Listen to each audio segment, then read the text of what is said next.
Colegas, hoje vamos falar de crédito ao consumo.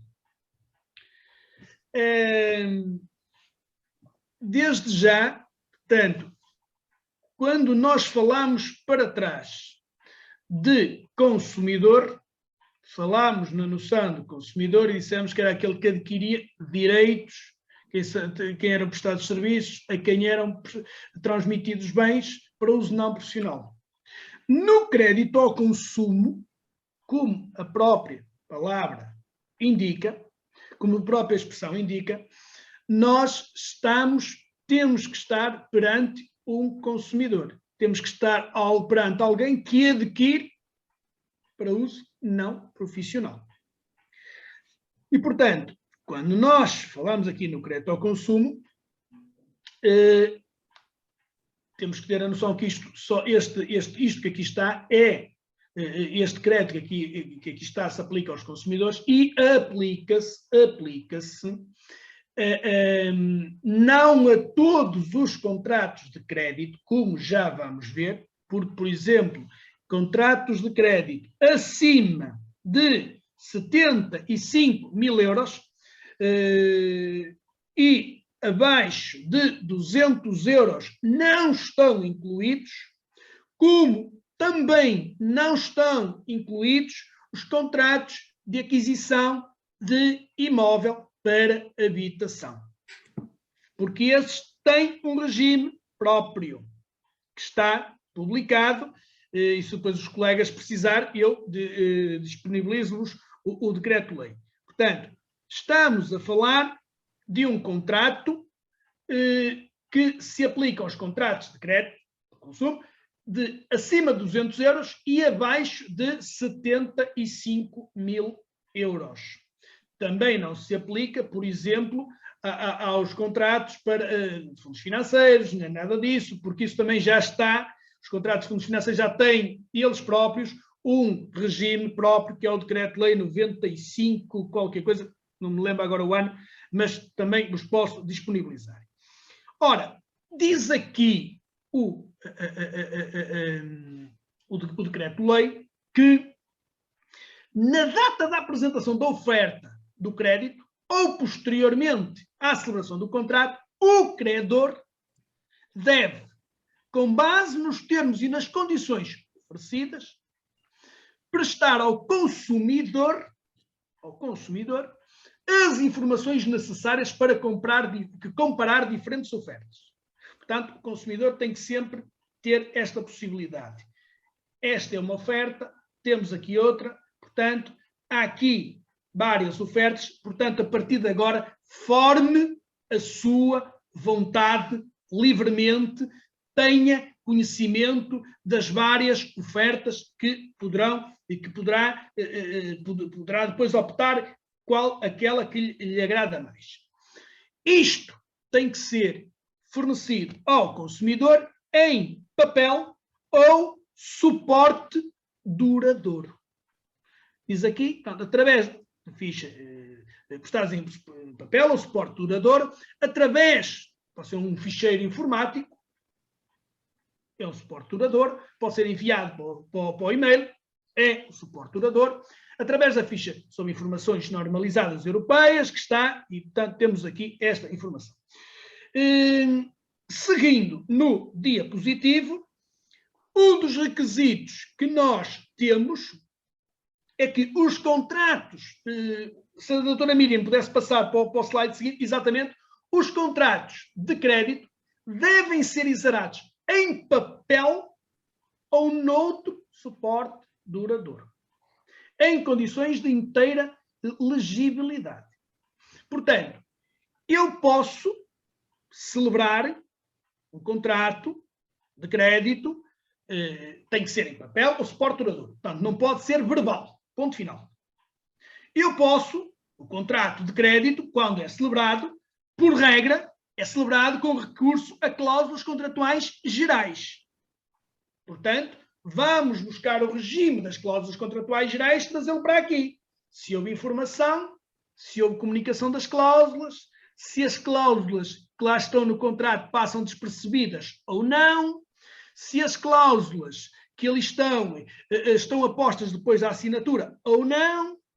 Temos que ver se essas cláusulas que estão no contrato são cláusulas abusivas, que consagram, por exemplo, prazos demasiado elevados para a duração do contrato, se são contratos que violam o princípio da boa-fé. Temos que ver as cláusulas que lá estão, se elas respeitam aqueles artigos do Decreto-Lei das Cláusulas Contratuais Gerais relativos às cláusulas relativamente e absolutamente proibidas. Portanto, todo aquele regime que nós falamos tem que ser trazido para aqui relativamente às cláusulas contratuais gerais. Depois, papel ou suporte durador. Portanto, pode vir um fecheiro informático que eu posso imprimir. Pronto. Depois, deve ser entregue cópia ao consumidor, ao mutuário. E deve ser entregue cópia ao mutuário, mas também deve ser entregue cópia, por exemplo, aos garantes. Reparem, a lei diz que todos os contraentes, incluindo os garantes, e eu coloquei aqui, incluindo os avalistas. Porquê? Porque o garante pode ser um fiador e pode ser um avalista. E havia quem entendia que o fiador, tudo bem, a fiança, só, mas quando falavam do aval, não, o aval que está na librança é uma relação abstrata, é uma relação cartular, o aval não, o aval é auto... Não. A lei fala em garantes, não fala em fiador. E, portanto, quando se fala em garantes, incluindo os garantes, o garante pode ser ou o fiador ou um avalista. E porquê? Porque, por exemplo, eu posso contrair um contrato, fazer um contrato de crédito ao consumo, o banco vai-me pedir uma librança assinada. Para quê? Para que, se eu não cumprir, ele execute. E vai pedir, por exemplo, ou pode pedir, por exemplo, um garante. E se o garante, eu me exigir um garante, muito provavelmente vai pedir que o garante vá à librança e assim por trás dá o meu aval. Ele é um avalista. E a pergunta que eu faço é, pois é, mas ele deu o aval, mas não recebeu cópia do contrato. E ele depois deu o aval, mas não sabe o que é que deu o aval, porque não tem cópia do contrato. A lei diz que todos os contraentes, incluindo os garantes, e eu acrescentei, incluindo os avalistas, porque o avalista também é um garante, através do aval, devem receber um exemplar do contrato de crédito. Sendo que no contrato, os contratos de crédito celebrados presencialmente, o exemplar deve ser entregue no momento da assinatura do contrato de crédito. Andando para a frente, doutora, o que é que acontece? O contrato de crédito é nulo se não for exarado em papel ou noutro suporte duradouro, ou não for entregue um exemplar a todos os contraentes, incluindo os garantes. É nulo. Portanto, a primeira coisa que temos de fazer é, há um contrato, muito bem, há garantes, como é que ele foi celebrado? Papel? Ok. Entregou o exemplar do contrato? Entregou ao garante também? Entregou. Ok. Não entregou? É nulo. Porque a lei obriga. Artigo 13. A garantia prestada é nula se em relação ao garante, e eu acrescento, incluindo o avalista, não lhe for entregue um exemplar do contrato. Portanto, aqui não é uma anulabilidade, é nulidade. A garantia prestada é nula. O contrato de crédito é nulo se não for exarado em papel e não for entregue. E a garantia também é nula se não for entregue um exemplar do contrato, porque ele pode dizer, eu tenho uma cópia aqui do documento da minha garantia. Ele tem o documento em que ele presta garantia, mas também tem que receber cópia do contrato.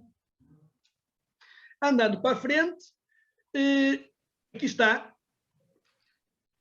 Há exclusões, as hipotecas para coisa imóvel ou por outro direito sobre coisas imóveis, garantidas por hipoteca.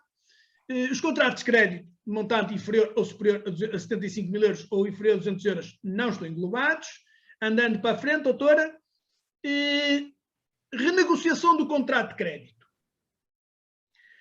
Os credores estão vedados à cobrança de qualquer comissão pela análise da renegociação das condições do crédito, nomeadamente spread ou do prazo de duração do contrato de crédito.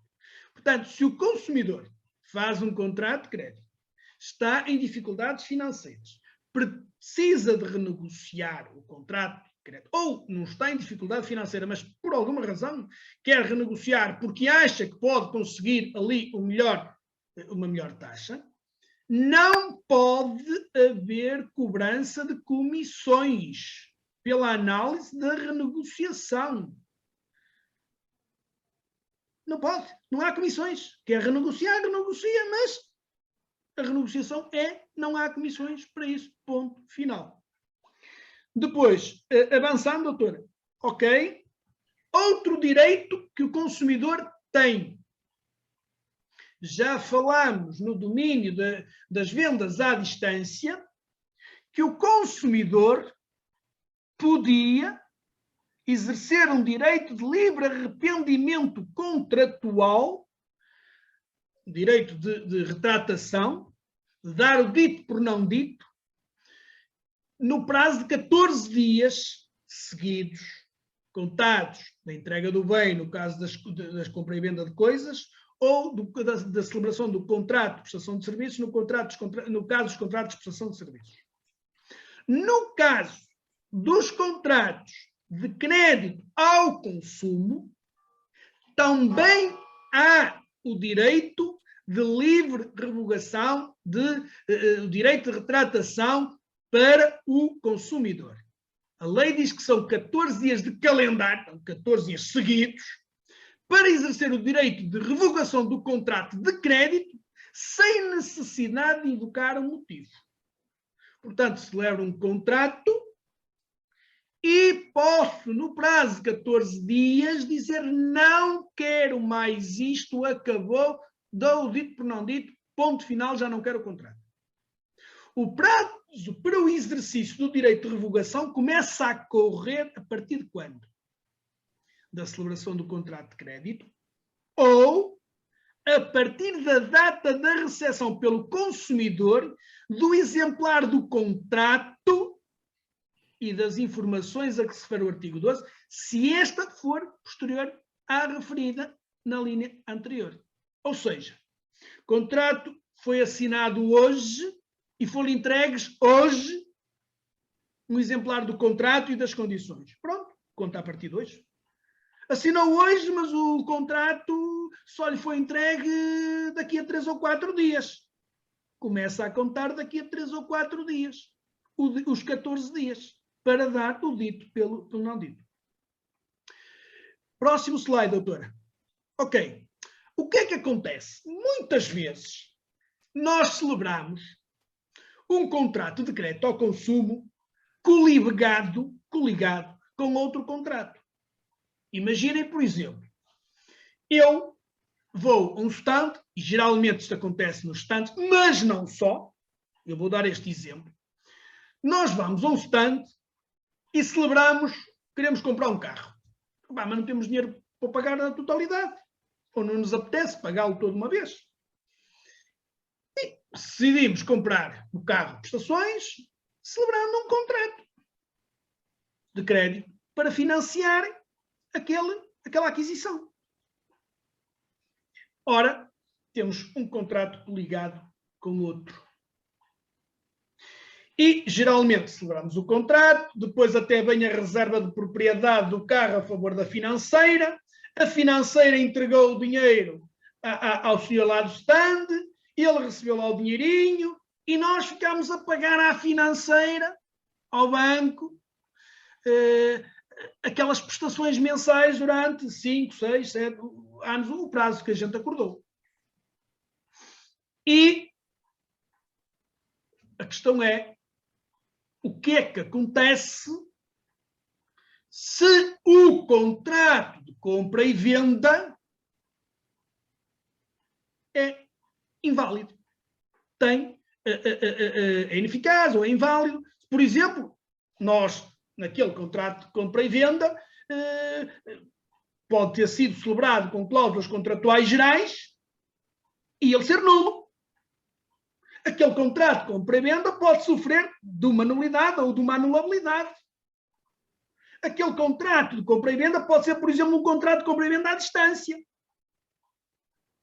E nós exercemos o direito de livre arrependimento contratual no contrato de compra e venda à distância. Então, como é? O que é que acontece? Eu celebrei aquele contrato de compra e venda, mas também celebrei o contrato de crédito ao consumo. E agora, como é? Eu tenho 2 contratos. Um de crédito, com o banco, e um de compra e venda, com o senhor do stand, com o senhor que vendeu à distância, com outra pessoa qualquer, que não é parte no contrato de crédito. Mas estes contratos estão interligados, porque o de crédito visava o outro contrato. Pode-nos surgir essa... Mas espera aí, então como é que é? Este contrato, compra e venda, eu até posso invocar qualquer coisa, quero atacá-lo. Mas e o outro? Como é que é? O que é que eu faço? A lei diz o seguinte: a invalidade ou a ineficácia, isto é o artigo 18 do Decreto-Lei do Crédito ao Consumo, a invalidade ou a ineficácia do contrato de crédito coligado repercute-se na mesma medida no contrato de compra e venda. Se o contrato de crédito é inválido ou é nulo, ele transmite-se esse vício ao contrato de compra e venda. E o contrário? O contrário também. A invalidade ou a revogação do contrato de compra e venda repercute na mesma medida no contrato de crédito coligado.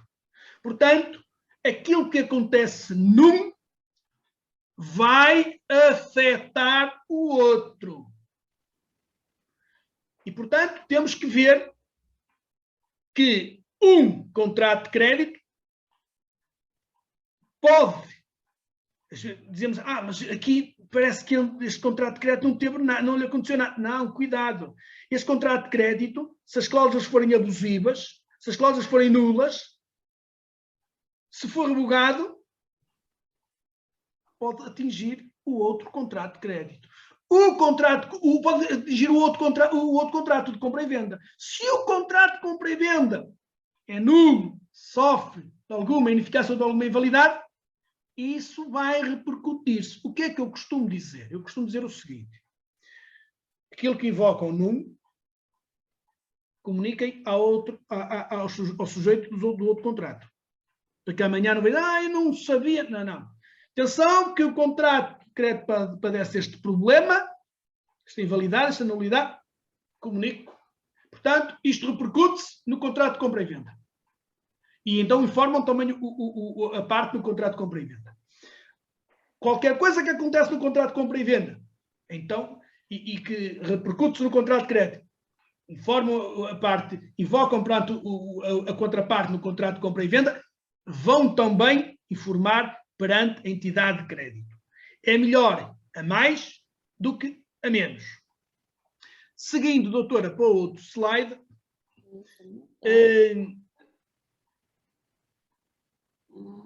Só um minuto, por favor.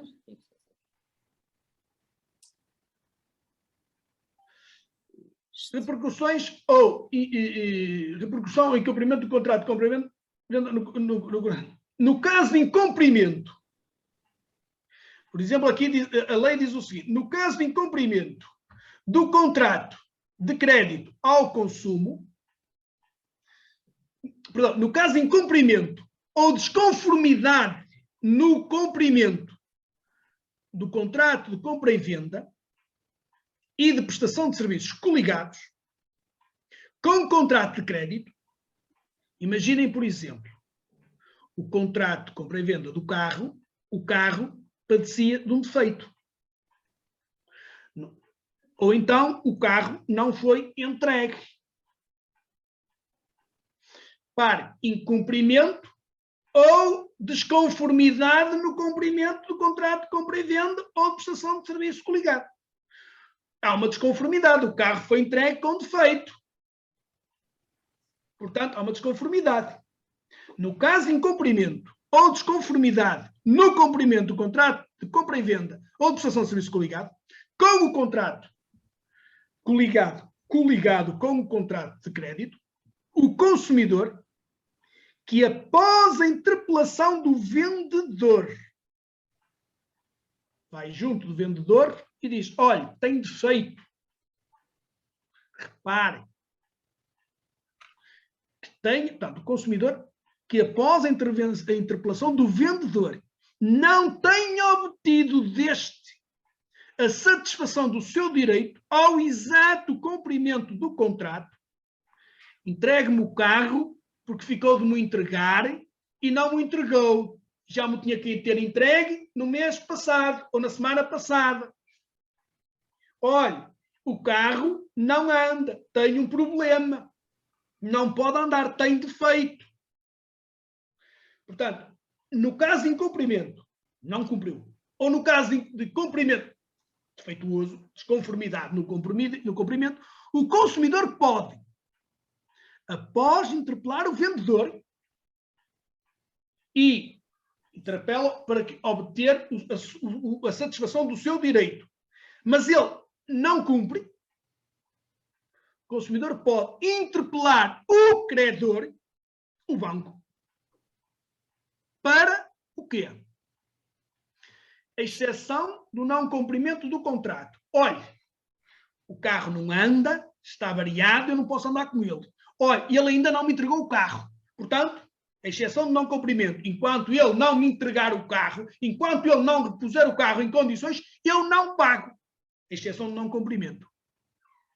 Ou então pode dizer o seguinte, olha, quero a redução do montante do crédito em montante igual ao da redução do preço. Olha, tenho um defeito, eu exerci o direito porque o consumidor, no caso das garantias, tem o direito à redução do preço. Lembram-se de eu ter falado disto?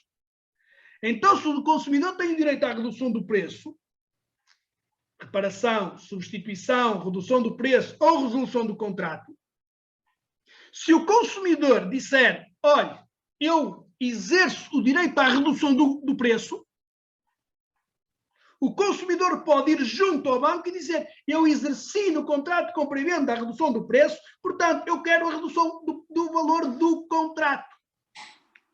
E tem outro direito, a resolução do contrato de crédito. Eu resolvi o contrato de compra e venda, eu quero resolver o contrato de crédito. Portanto, incumprimento ou cumprimento defeituoso, o consumidor tem direito a estas três opções perante a sociedade, o banco, o credor, no caso, mas primeiro tem que interpelar o vendedor para obter a satisfação do seu direito. Portanto, interpela e diga, repare, reduza, faça aqui qualquer coisa, o que tem a fazer para que o meu direito seja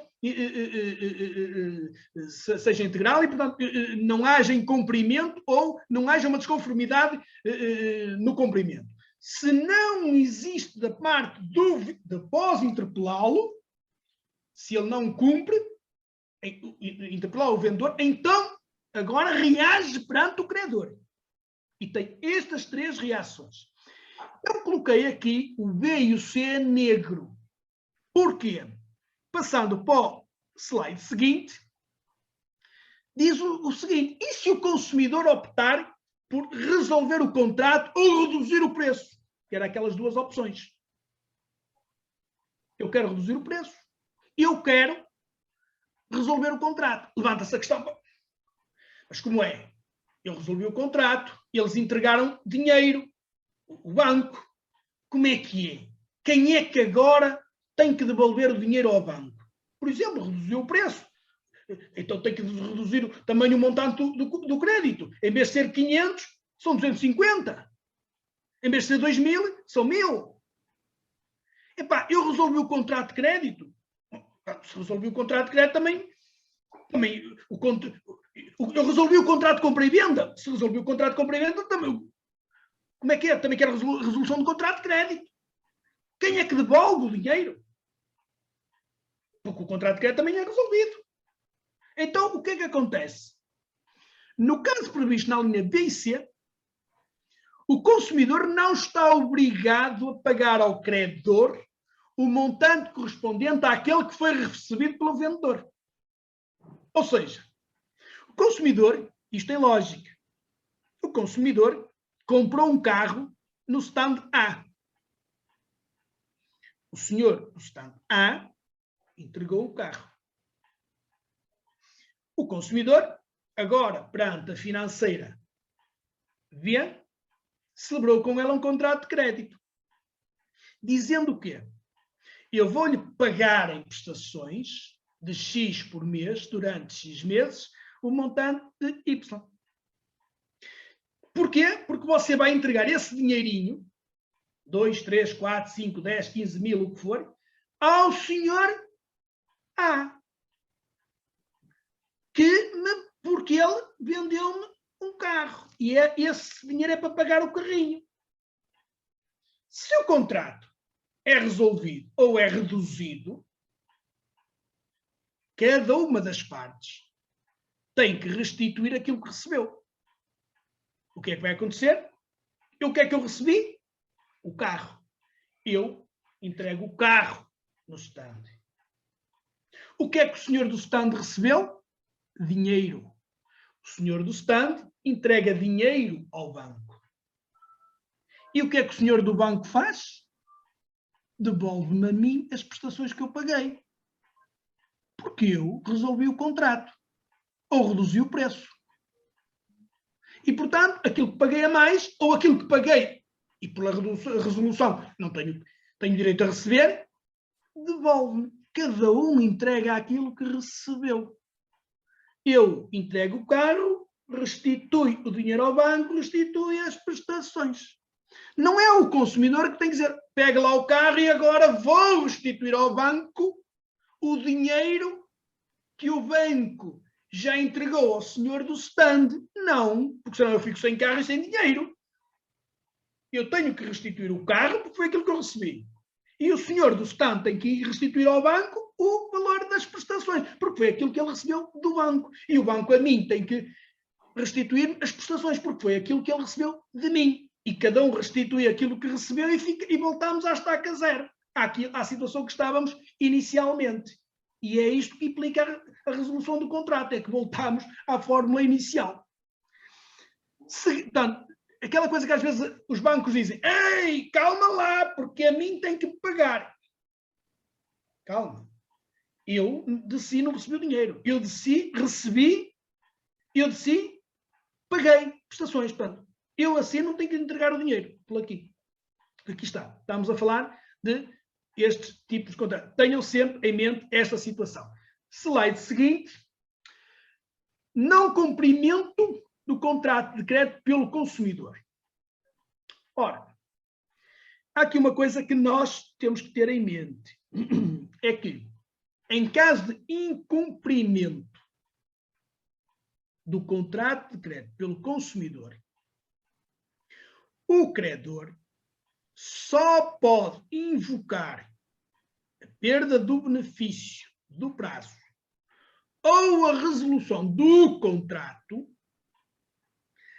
uma ou outra, se cumulativamente ocorrerem o quê?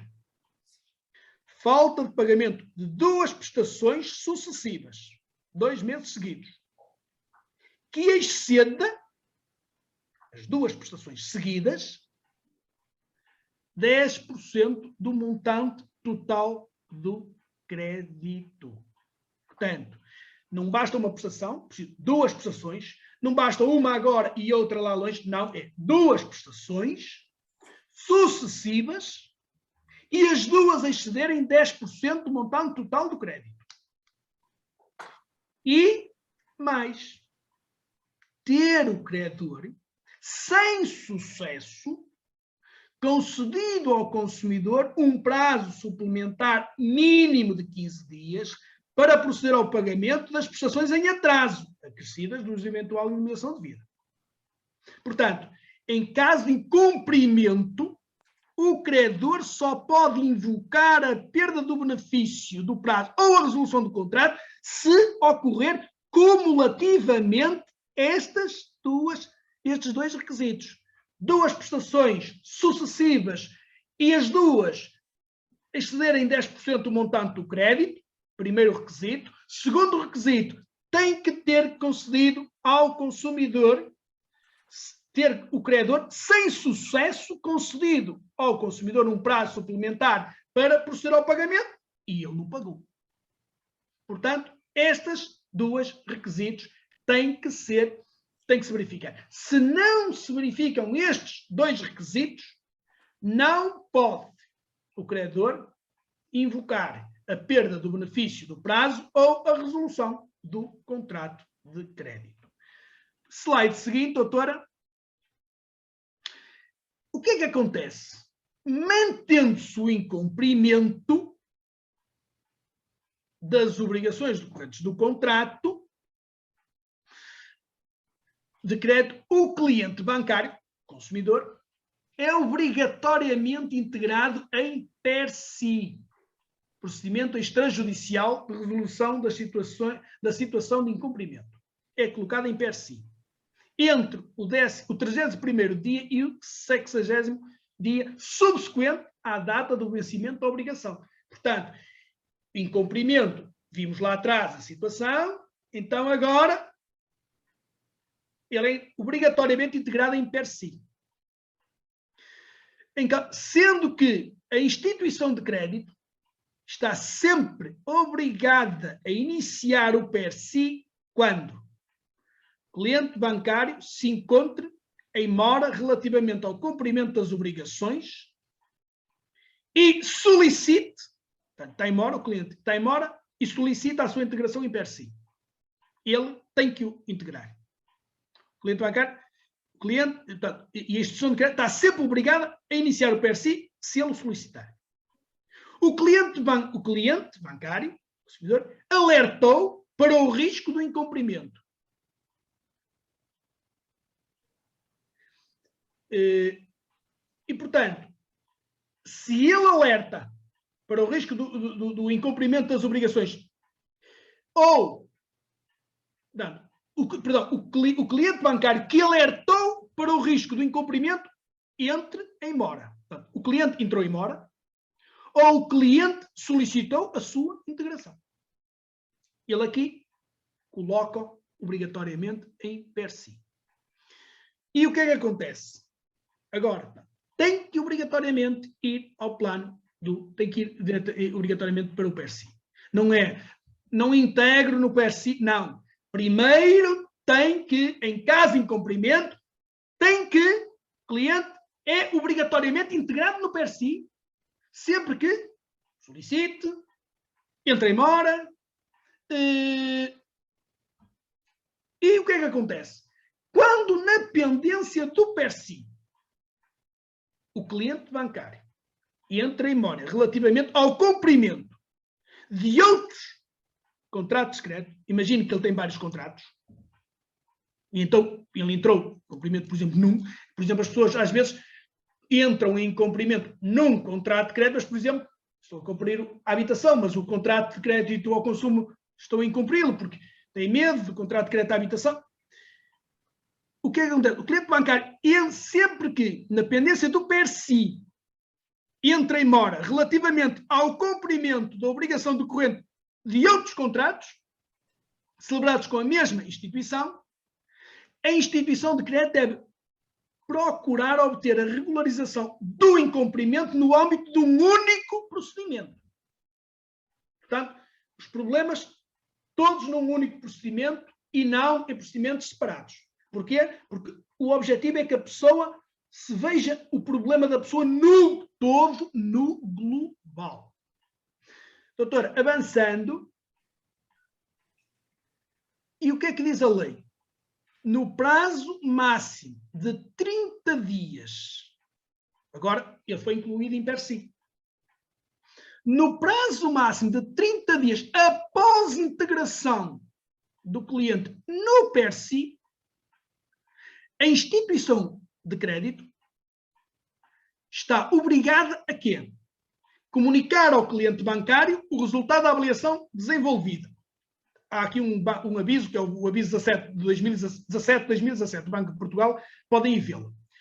Portanto, comunicar ao cliente, tem que fazer uma avaliação do cliente, ver a sua situação económica, o cliente tem a obrigação de colaborar com a instituição bancária no sentido de ver a sua situação económica, no sentido de ver como é que podemos resolver para que se evite o incumprimento,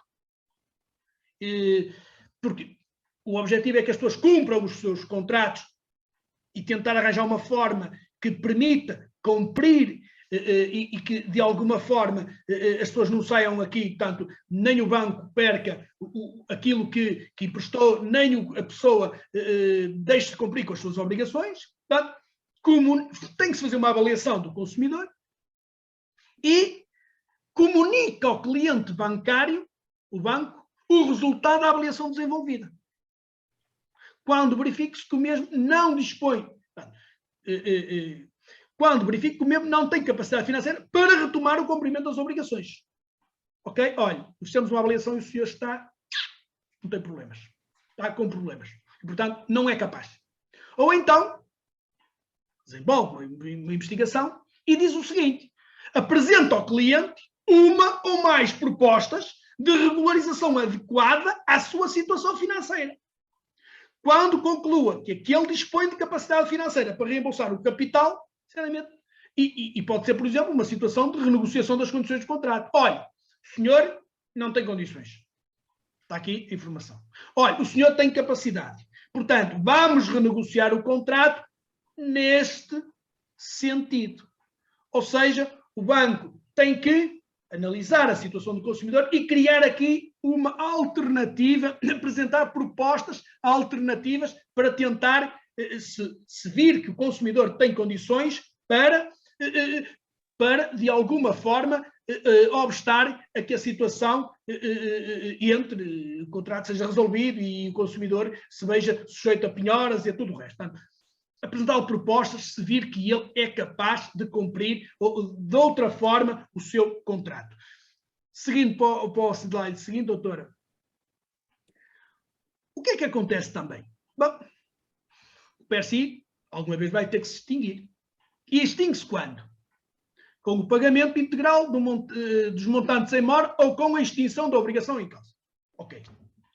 Com a obtenção do acordo entre as partes. Se apresentou uma proposta, olha, em vez de pagar X prestações, vai pagar em mais prestações e vai pagar prestações mais baixas e, portanto, estendemos o prazo do contrato, mas em vez de pagar 250 euros por mês, paga 150, por exemplo, e então vai para o dobro do preço, do prazo ou coisa do género. Portanto, um acordo também extingue o per si.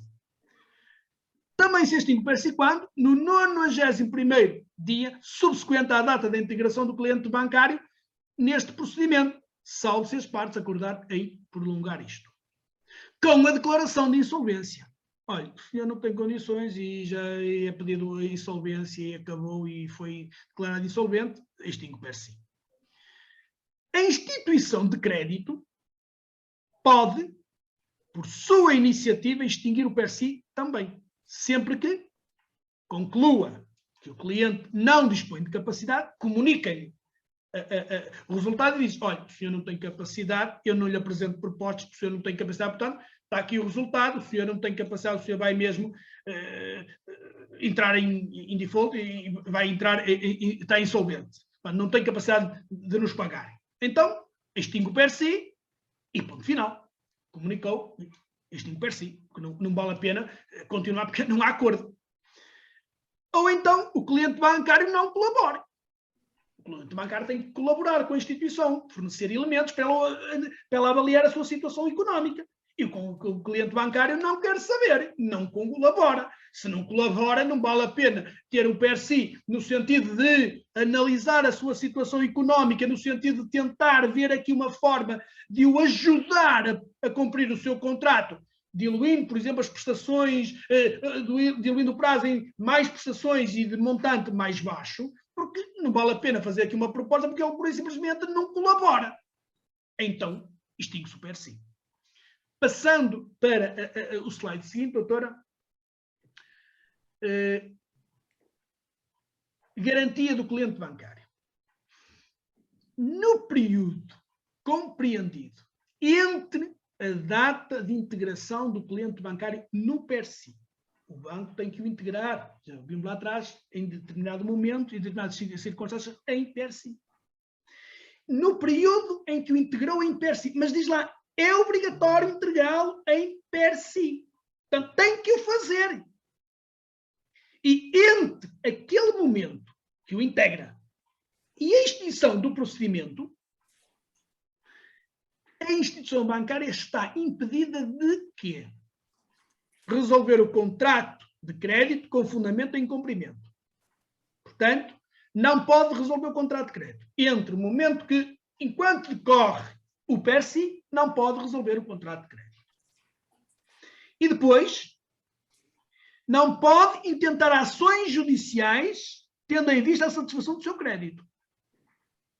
Não pode ceder a terceiros uma parte ou a totalidade do crédito.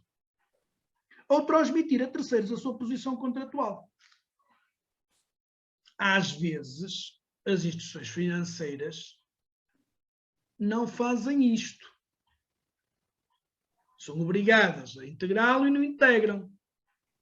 E depois, ora, não cumpriram as suas obrigações. É uma forma que muitas vezes os colegas podem, nos contratos, vir, atenção, tinha que integrar em PERSI e não integrou, incumpriu a sua obrigação. Não, tinha que o ter entregue, tinha que ter analisado a sua situação económica, porque podia ter capacidade para cumprir, e se tivesse capacidade para cumprir, ele teria eventualmente capacidade para cumprir, e se tivesse capacidade para cumprir, haveria um acordo, uma renegociação e não haveria incumprimento.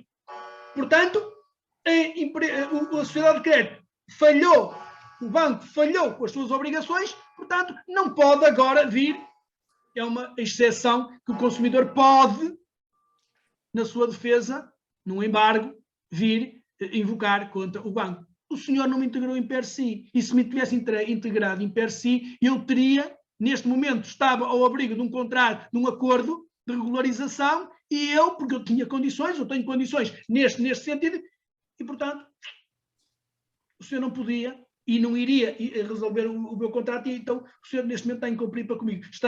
Eu estou a ser prejudicado.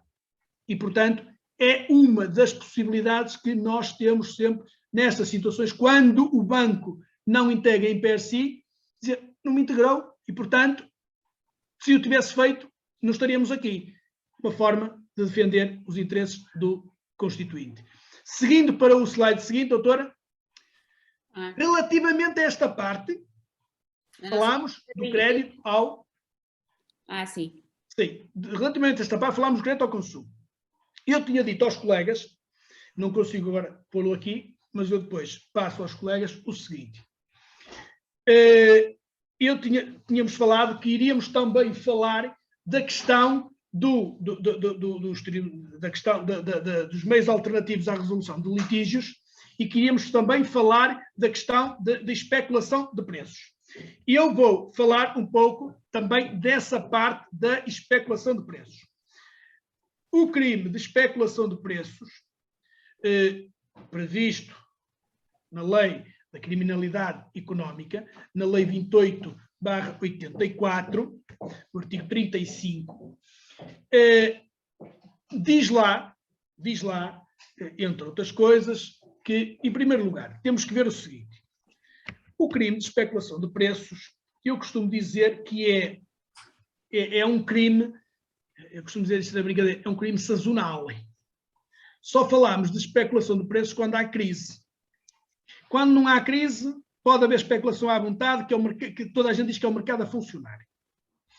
Quando estamos em crise e os preços começam a disparar, há que del rei que é a especulação. E as pessoas chamam especulação àquilo que não é especulação.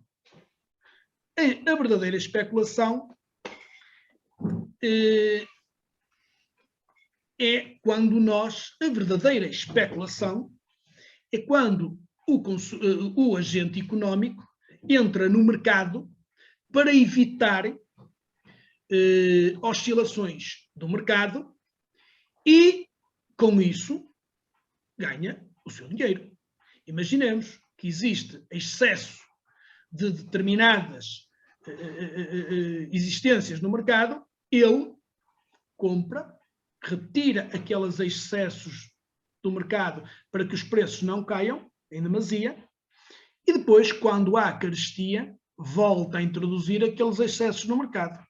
Isto, o especulador é aquele fulano que age em contraciclo, tenta serenar as águas do mercado para que os preços não oscilem, para que os preços fiquem estabilizados. Aquele a quem nós chamamos de especulador não é o especulador, é o manipulador de preços. É o tipo que age e abusa e deturpa as condições do mercado. Nós temos, na especulação de preços, um artigo, que é o artigo 35 da Lei 28/84, e se nós formos ver esse artigo, há uma coisa que se fala logo ao início. Quem alterar os preços que resultam da lei da oferta e da procura. Eu estou aqui a tentar ir buscar, porque eu não tenho aqui o slide, não consigo mandar à doutora Míria, lei 28/84. Eu vou buscá-la, tenho aqui, e eu já vos vou mostrar aos colegas, para ser mais fácil. É o artigo 35, e o artigo 35 diz o seguinte: será punido com pena de prisão de 6 meses e multa não inferior a 100 dias quem vender bens ou prestar serviços por preço superior aos permitidos por regime legais ou que os mesmos estejam submetidos. Portanto, vender bens por preço superior àquele que está estabelecido é um crime de especulação. Eu, daqui a um bocadinho, vou-vos falar de uma coisa.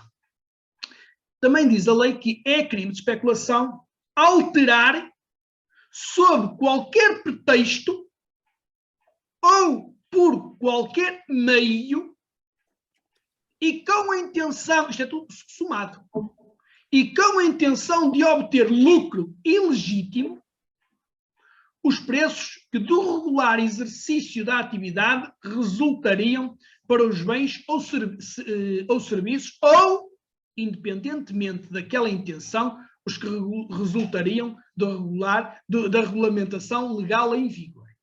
Portanto, uma coisa é os preços legais. Outra coisa é vender por preço superior. Ponto final. Aqui fala-se em alterar o preço. Mas vamos ver uma coisa. Nós aprendemos no direito penal uma coisa, que é o seguinte: isto foi a minha dissertação de mestrado. Portanto, já publiquei sobre isto, já questionei muitas vezes isto. Quando nós falamos num ilícito, nós falamos que há uma violação, um ilícito penal, nós falamos que há uma violação de um bem jurídico. Ao bem jurídico subjacente. Qual é o bem jurídico que aqui está em causa? O bem jurídico que está subjacente ao crime de especulação de preços é a estabilidade dos preços no mercado. Portanto, o mercado não é o meu negócio. O mercado é o mercado. Eu compro bens, mas a minha atuação altera sob qualquer pretexto ou por qualquer meio e com a intenção de obter lucro ilegítimo, os preços que do regular exercício da atividade resultariam para os bens ou serviços. Mas isto é os preços no mercado. Porque se eu alterar o preço sob qualquer pretexto e com a intenção de obter lucro ilegítimo, o preço daquele negócio, mas aquele negócio não interfere com os preços do mercado. O mercado continua estável, eu é que prevariquei naquele negócio. A pergunta que eu faço é: o que é que isto põe em causa ao bem jurídico? Para mim não põe. Porque o que tem acontecido é o seguinte: nós temos olhado para o negócio em concreto, olhamos para a parte e não olhamos para o todo. E nós temos que olhar para o todo. Nós temos que perceber que aquilo que ali está é o negócio. E aquele bem jurídico visa proteger a estabilidade dos preços no mercado. Cuidado, porque aquele negócio ali pode nunca ser capaz de afetar a estabilidade dos preços no mercado. Outra situação é o número 3. Para a especulação de preços visa evitar o ilícito de especulação, a tipicidade jurídica do crime do ilícito de especulação de preços visa evitar a alteração dos preços no mercado, visa impedir que se proceda, que anda ali alguém a manipular, a adulterar os preços no mercado. E reparem uma coisa, olhem o caricato da alínea C do mesmo artigo 35, que é uma coisa engraçada, que é vender bens ou prestar serviços por preço superior ao que conste etiquetas, rótulos, letreiros ou listas elaborados pela própria entidade vendedora ou prestador de serviços. A questão é, eu tenho um supermercado, estou a vender café a 70 cêntimos.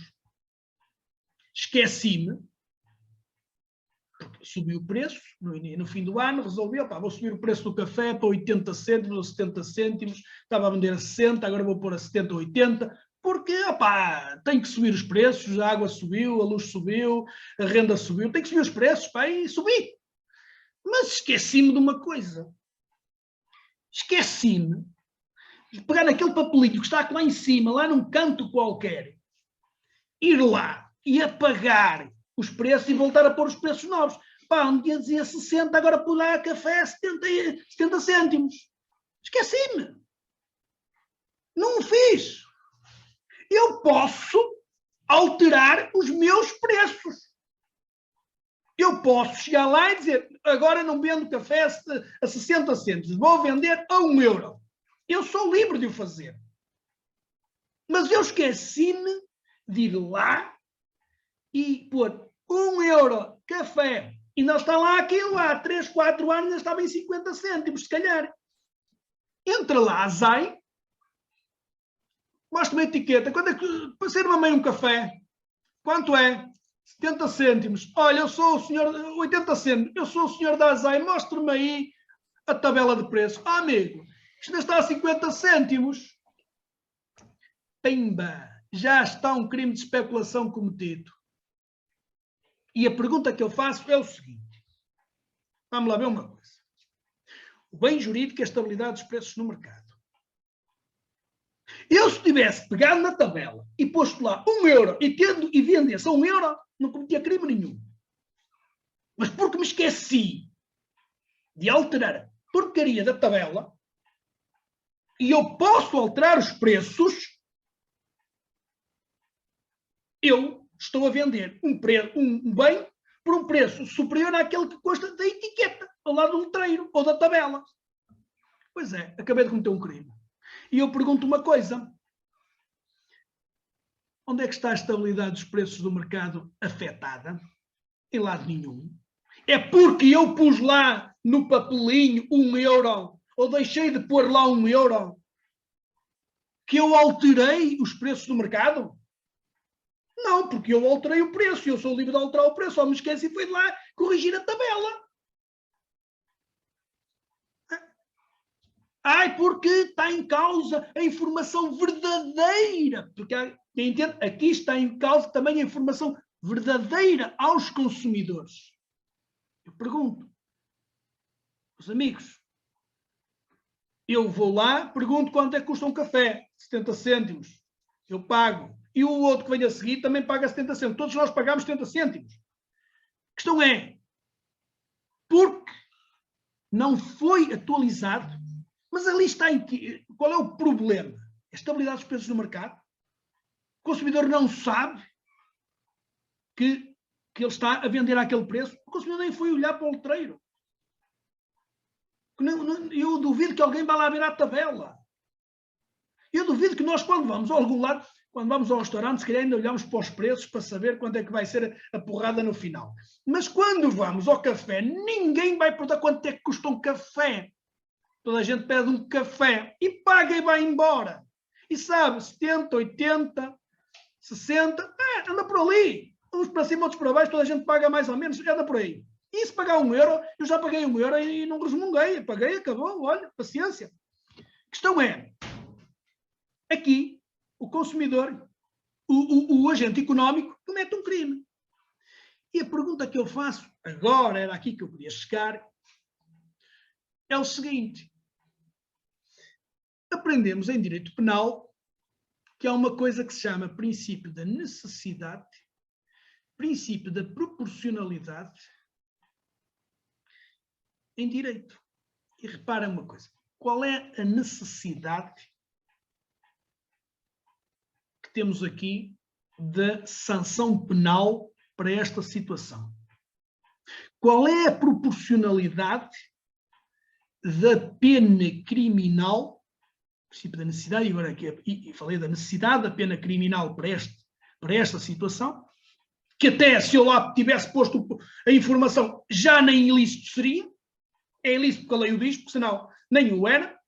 Portanto, não põe em causa coisíssima nenhuma. Não é uma alteração dos preços do mercado, não, esqueci-me de lá colocar.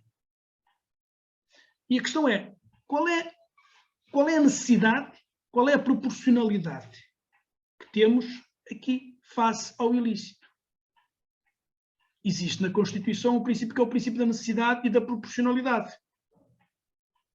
Pois é, mas nós temos aqui umas normas penais que, quanto a mim, violam o princípio da necessidade, o princípio da proporcionalidade, o princípio da imanência, que é ter subjacente a isto, e o princípio da consensualidade. A comunidade, consensualidade, no sentido de estar, reconhece aqui a necessidade de que este bem tem dignidade jurídica ou penal e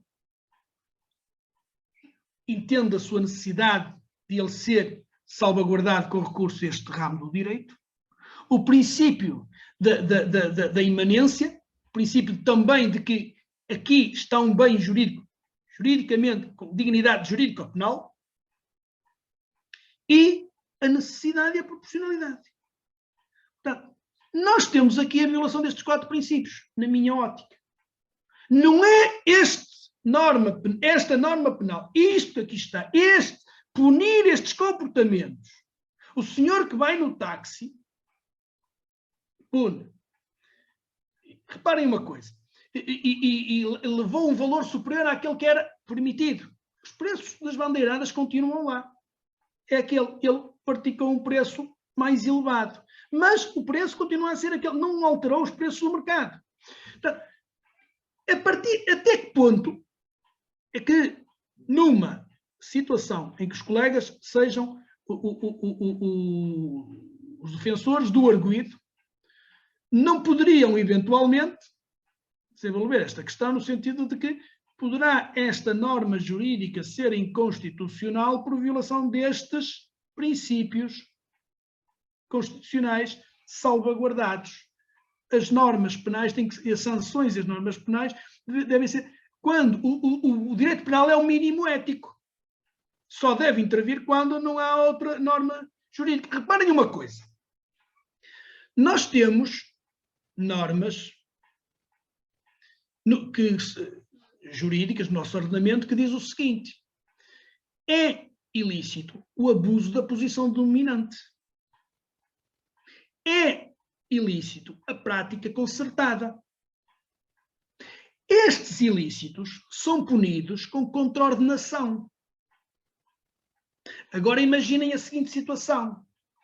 Eu e a doutora Miriam fundamos uma empresa, eu tenho uma empresa, a doutora Miriam tem outra, e temos empresas enormes, somos muito ricos, que é aquilo que nós não somos, mas imaginemos isso. Eu tenho um grupo económico enorme, a doutora tem outro grupo económico enorme. Imaginemos apenas, fiquemos no plano da imaginação, porque isto ainda não paga imposto, doutora. E agora imaginemos o seguinte. Vamos sonhando, não é, doutora? Vamos sonhando. E agora imaginemos o seguinte. Nós fazemos aqui um pacto. Oh, doutora, eu e você, uma prática concertada de preços. Uma concertação de preços. Ou então, eu, que sou o único ali no mercado, resolvo fazer uma coisa que é, eu abuso da minha posição dominante. Pratico os preços que quero, até faço às vezes dumping, faço como eu quero, abuso da minha posição dominante e os outros não conseguem ombrear comigo. Pois é, isto é uma contraordenação. E a pergunta que eu faço é, isto é uma contraordenação, mas não deixa de pôr em causa os preços do mercado. Porque eu e a doutora fizemos uma prática concertada. Tabelámos os preços. Eu e a doutora, ou eu sozinho, na minha empresa, fizemos o abuso de posição dominante. É uma contraordenação. E eu pergunto assim, lá, mas isto não cheira à especulação, hein? Isto não é manipular mercado? Isto não é uma atitude especulativa? É. Isto não faz alterar os preços do mercado? Mas a lei considera isto contraordenação.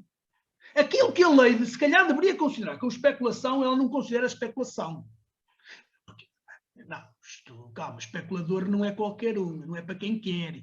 É só, isto não é para quem quer, é só para quem nós deixamos.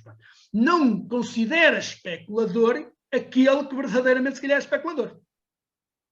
Considera especulação aquele que vende o preço superior ao letreiro.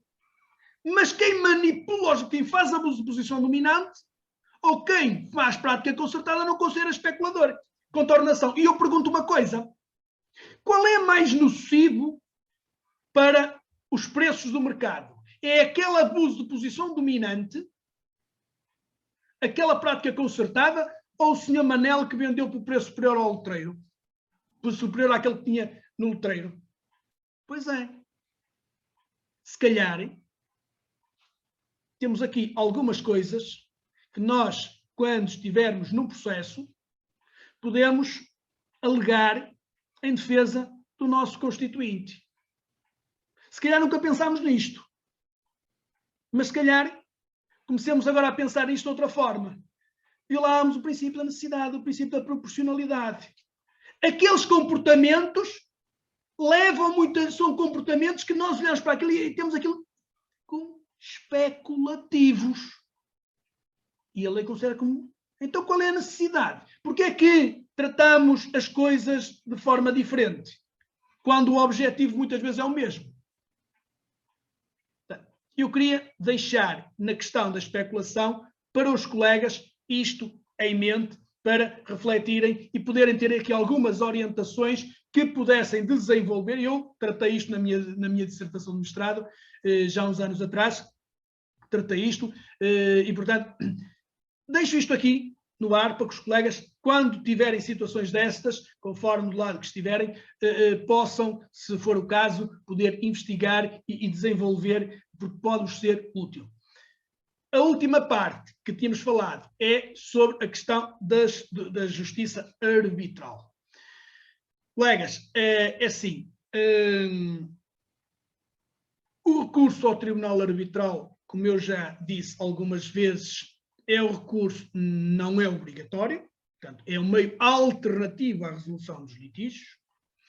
O recurso aos tribunais arbitrais permite, no caso, e aqui estou a falar dos litígios de consumo, é possível recorrer ao tribunal arbitral nos litígios de consumo e sempre que o litígio tenha um valor da ação até 5.000 euros, se o consumidor decidir recorrer ao tribunal arbitral, o agente económico não se pode opor, ponto final.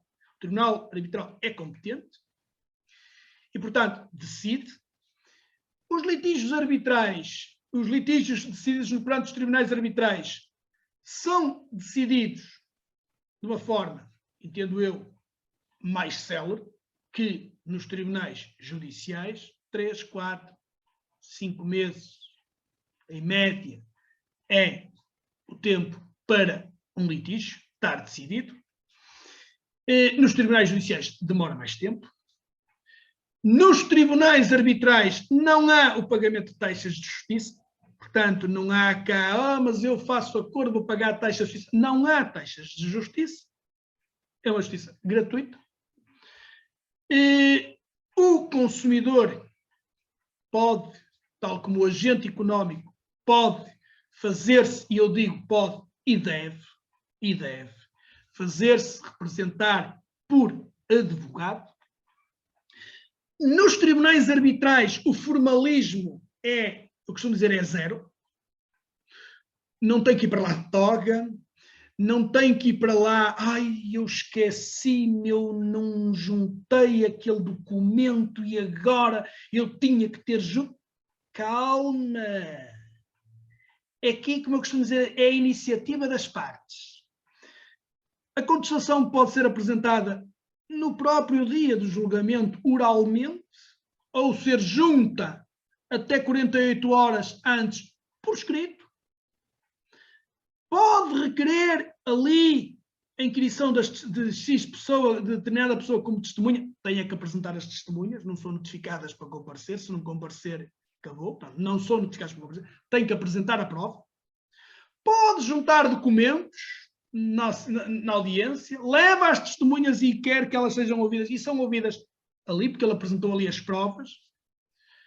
Se o agente económico não tomou determinada posição porque não é por isso, a combinação plena eu não invoquei. Calma. Às vezes os agentes económicos nem contestam. E querem, mas não contestaram, mas arrolaram testemunhas. Podem arrolar testemunhas.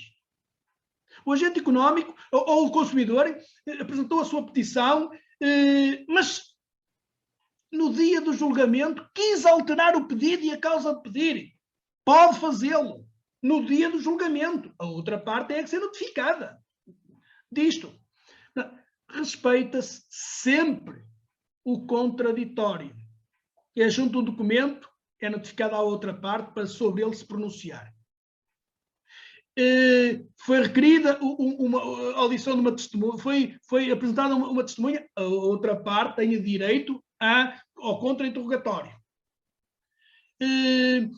Foi alterado o pedido, a outra parte tem direito a pronunciar-se. Portanto, quer o consumidor, quer o agente económico, não tem os seus direitos, digamos, menos protegidos num tribunal arbitral. porque quer os árbitros que estão a decidir os processos. Não falo por mim. Eu não vou falar por mim. Eu vou falar relativamente aos meus colegas árbitros. São pessoas capazes. E são pessoas que eu reconheço capacidade. E já li sentenças de colegas meus e são sentenças muito bem dadas, decisões muito bem dadas, são decisões tecnicamente fundamentadas. Eu estou a falar dos meus colegas, não quero falar de mim, quero falar dos meus colegas, que vejo que há gente que sabe.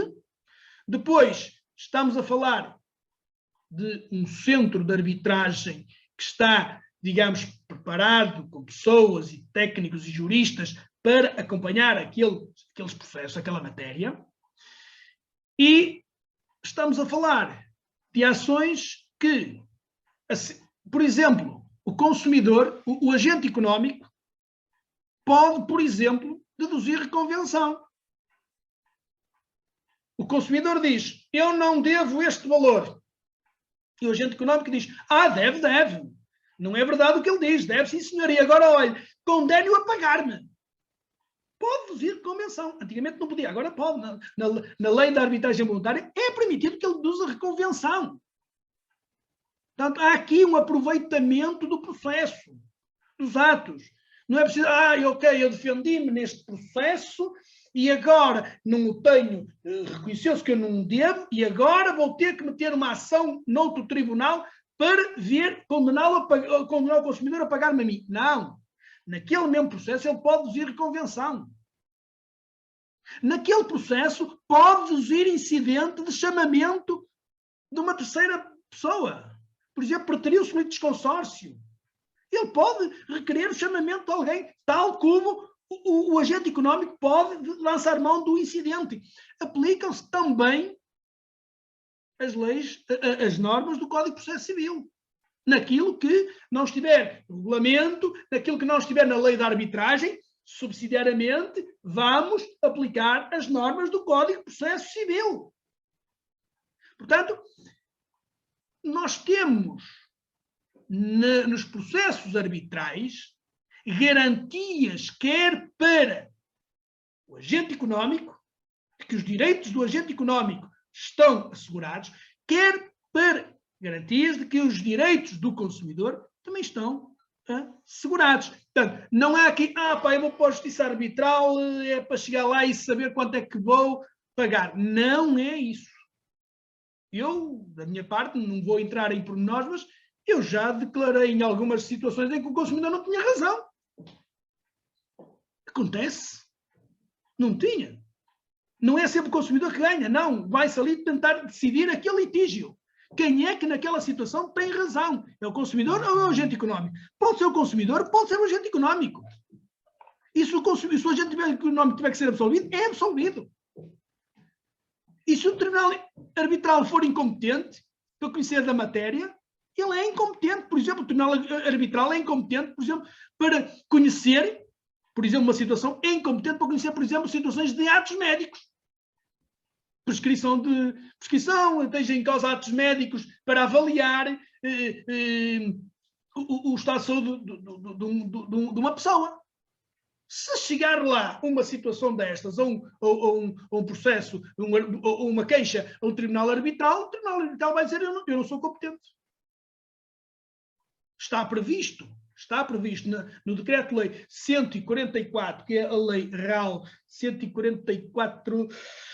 2014, se a memória não me traiçoa, 144, acho que é 2014, se a memória não me traiçoa, no artigo 2º, número 2, se a memória não me traiçoa, essa exceção. Portanto, os processos arbitrais são processos rápidos, mais baratos, e em que as partes têm garantias. E eu digo, devem fazer-se representar por advogado. Porque, e se a parte não tem meios económicos, pode pedir apoio judiciário. E, portanto, há a garantia de que eu estou lá e tenho o meu advogado ao meu lado para me defender, e o advogado até fez a participação, fez a queixa, juntou provas, foi ele que fez a petição, seja, e muito bem, conhece os meandros do processo, não é um processo como formal, musculado, como é um processo num tribunal judicial, é um processo mais digamos, mais ligeiro, no sentido de formalismo, mas igualmente garantístico dos direitos das partes. Eu não digo direitos dos consumidores, digo direitos das partes. Porque o agente económico que lá está, é preciso saber se ele efetivamente tem ou não razão. E é preciso saber se o consumidor tem ou não razão naquilo que diz. Porque há consumidores e há consumidores. E às vezes os consumidores têm razão, outras vezes não. E, portanto, nem sempre o consumidor tem razão. Agora, processo arbitral, meus amigos, já vos disse, pode haver incidente de chamamento, pode haver alteração do pedido e da causa de pedir, podem ser juntas documentos no julgamento, pode ser, as testemunhas são a apresentar e podem ser apresentadas diretamente no julgamento. Isto é possível. Também, como é que funciona? Queixa notificada à contraparte para se pronunciar. Pronunciou-se uma tentativa, uma mediação. Vamos tentar aqui uma mediação. Há um mediador, há sigilo quanto ao objeto da mediação, vamos tentar fazer uma mediação, vamos tentar resolver o problema aqui. Resolveu-se o problema aqui, é reduzido a algo, escrito, o acordo, e ele tem força executiva, executória.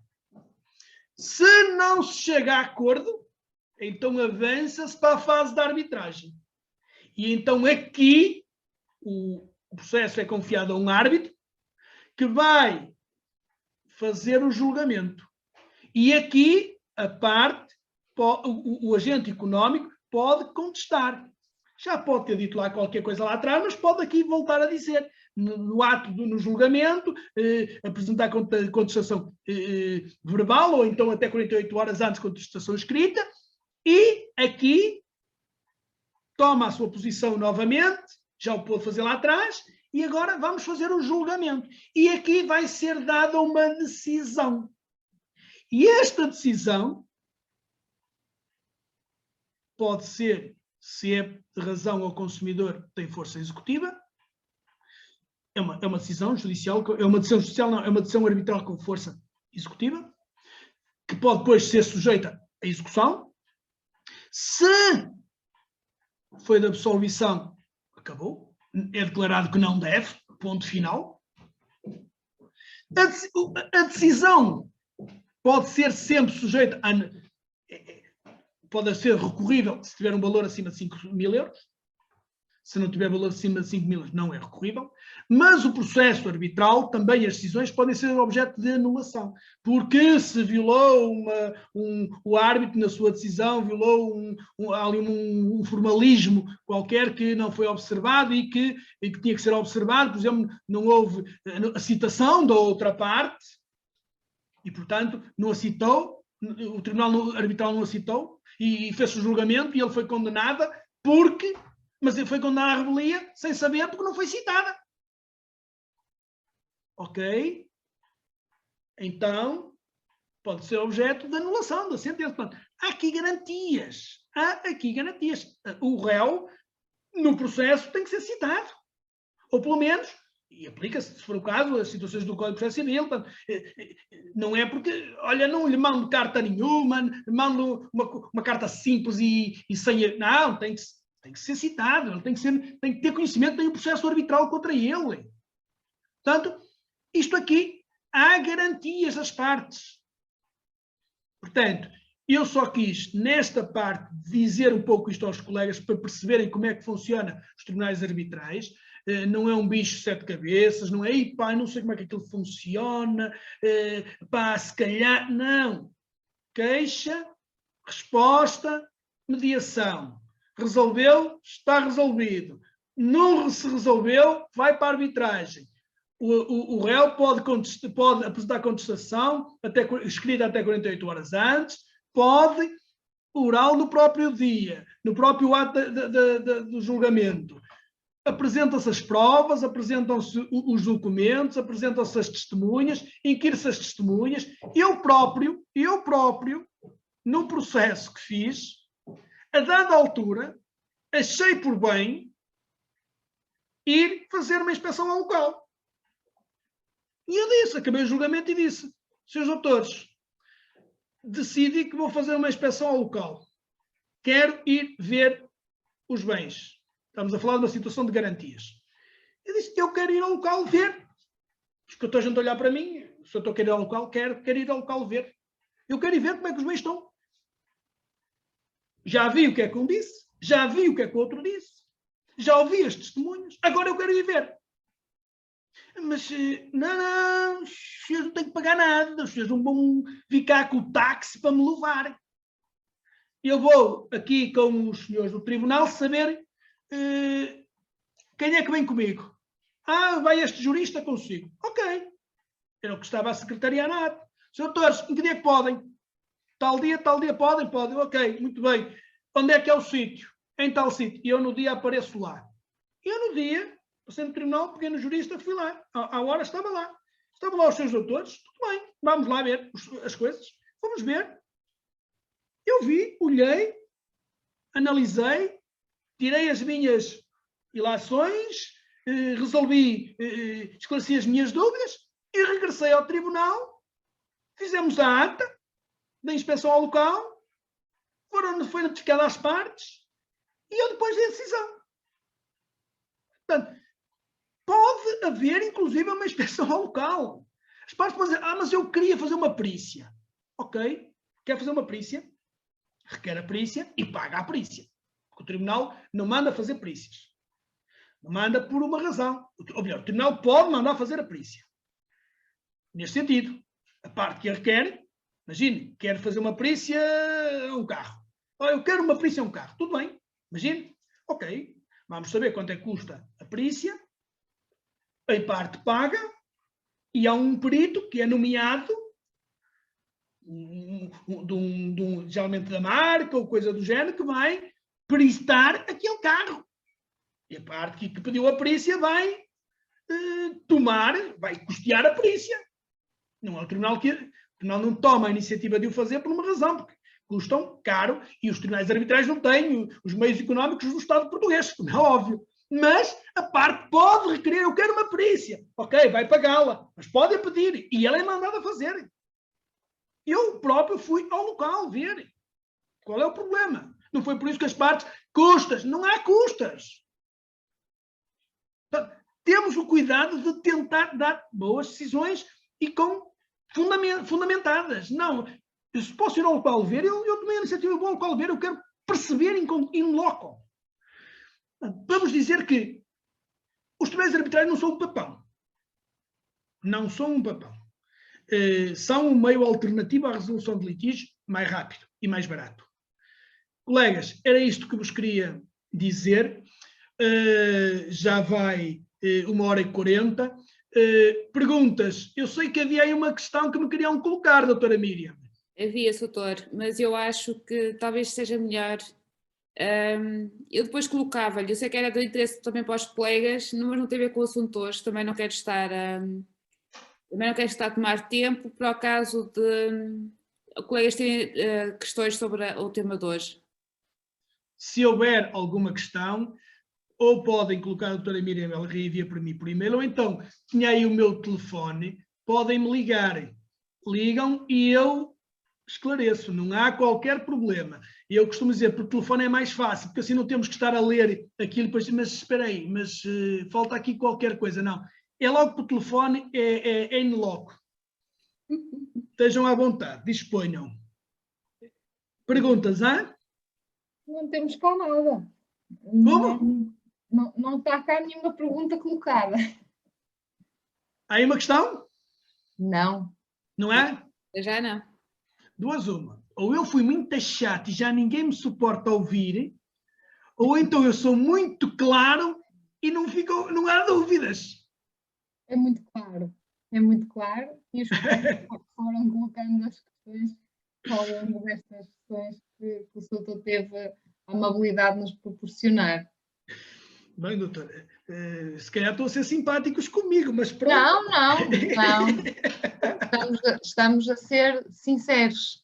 Não tenho dúvida, falo em meu nome e no nome de todos os colegas que estão a assistir, porque todas as questões que foram surgindo, os colegas colocaram e penso que não haverá aqui nenhuma questão, pelo menos dos colegas que estão... E o feedback é muito positivo, Soutora, mesmo muito. Muito. Muito agradecido. Até tem chegado, e queria também partilhar consigo, porque é merecedor disso, tem chegado feedback de colegas que não assistem à sessão, porque são sessões restritas e limitadas, a 25 participantes, mas depois vão ver em diferido as gravações e têm dito: ai, adoro o conferencista de Direito de Consumo, é espetacular. E eu, sim, senhor. Eu fico feliz por ser útil. Fico feliz quando os colegas... Depois, além do útil, é agradável. Torna-se fácil ouvi-lo porque a fluidez, a clareza, a simplicidade com que expõe, depois isso tudo aliado à simpatia, quebra a monotonia. É verdade, ajuda imenso, porque estivemos todos aqui de pedra e cal durante as 5, 6 sessões. 6 sessões. 6 sessões que, olhe, é de louvar, doutor Marcelino. Muito obrigada. Eu estou aqui disponível sempre. Todas as palavras são poucas, todas as sessões nos vamos repetindo, mas nunca há palavras para agradecer também a disponibilidade e generosidade para com os colegas. Não é comum, diria, é mesmo raro. Eu tenho que louvar. Em nome da delegação e em nome de todos os colegas, obrigada pela sua... Eu tenho que louvar a delegação de Vila Nova de Famalicão, na pessoa dos seus membros, porque tiveram a ideia, tiveram a feliz ideia, tiveram o arroz de dizer: ok, vamos criar aqui umas conversas de consumo com os colegas, porque já perceberam que eu às vezes quando faço conferências muito esticadas, muito longas. Porquê? Porque já estamos aqui há 7 sessões, 6 ou 7 sessões, e cada uma de hora e meia. Imaginem, tudo isto era um dia inteiro e não chegava. Porquê? Porque uma conferência em que vem tudo de enfiada, eu tento ir buscar os temas todos quase, mas chegámos ao fim, complicado estar ali e apanhar aquilo tudo de rajada, tudo de primeira. Com isto, por temas, e tentando esmiuçar os temas, se calhar ajuda mais a que os colegas... Eu não pretendo com isto fazer um curso intensivo, não é nada disso. Eu pretendo apenas com isto... Viu basicamente curso intensivo. Eu pretendo com isto apenas conversar um pouco com os colegas acerca de um tema de cada vez de direito de consumo. E depois os colegas, sobre aquele tema, colocarem as suas questões, analisarem as suas questões depois em casa, no escritório, e ver, ok, tenho esta dúvida, ficarem com material sobre aquela temática em concreto, sobre aquelas várias temáticas. E depois, se isto for útil para o trabalho dos colegas, ótimo, eu fico feliz, porque eu, como já disse, não gosto de ter trunfos na manga. Eu não tenho trunfos na manga. Eu partilho com os colegas. Quando um colega me diz: eu lembro-me daquilo que você me disse para aquela situação, eu usei e resultou, o juiz deu-me razão, eu já o disse aqui e eu digo, eu se tivesse à mão uma garrafa de champanhe, eu abria, eu festejava. Porquê? Porque eu fui útil. Eu ajudei alguém a resolver um problema. Eu também gostaria que me ajudassem a mim. E quando me ajudam, eu fico feliz. Portanto, sejamos para os outros como queremos que sejam para nós. É assim a minha forma de estar na vida. É assim que eu vou continuar a estar. E agradeço e louvo a delegação de Famalicão ter tomado a iniciativa de criar este ciclo de conversas, porque acredito piamente, não é por mim, mas alguma coisa destas conferências ficou e ficará para os colegas. E sairemos todos aqui todos mais ricos. Eu, pelo menos, saio daqui mais rico, porque saio com uma sensação de que pelo menos tentei ajudar os meus colegas. Em alguma coisa pode ser útil. Tentou e conseguiu. Ao longo das 6 sessões, olha, eu aprendi imenso. Doutora, olha, muito obrigado. Marcelino, olha, deixa o rap, em breve vou-lhe telefonar para combinarmos um jantar. Mas não é para o doutor cozinhar, não é que eu descobri os seus dotes, já percebi que são uma maravilha. Um dia fazemos isso na nossa cozinha da delegação nossa. Exatamente. Fazemos Eu também concordo. Quando o Covid nos permitir. Põe o chapéuzinho na cabeça e vou cozinhar. Exato. Entretanto, e oferecemos-lhe uma jaleca com o nome Chefe Marcelino Abreu. O autor do bolo de agrião. Faço um bacalhau com molho bechamel, camarões com grelos salteados, maravilha, ovo cozido e batata a morro. Maravilha. Maravilha. Agora fez-me lembrar o Jorginho do turismo, que ele descreve assim nos pratos. Meu amigo Jorge, exatamente. Muito bom, pois é. Muito bom. Olha, quem sabe marcarmos um jantar no Jorginho, na sua terra, em Barcelos. Doutor, em breve nós vamos concretizar isso. E todos os colegas também estão convidados. Quem quiser vir, eu lanço o repto. Vamos todos jantar com o doutor Marcelino. Todos estamos vacinados, temos os certificados, mas também... Eu já tenho a terceira dose. Já? Ainda não. Mas havemos todos ter possibilidade de ir ao jantar.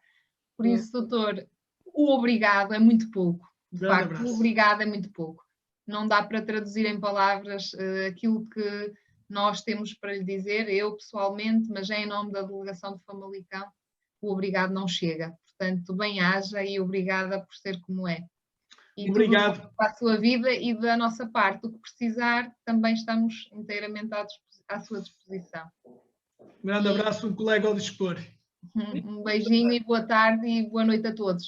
Obrigado.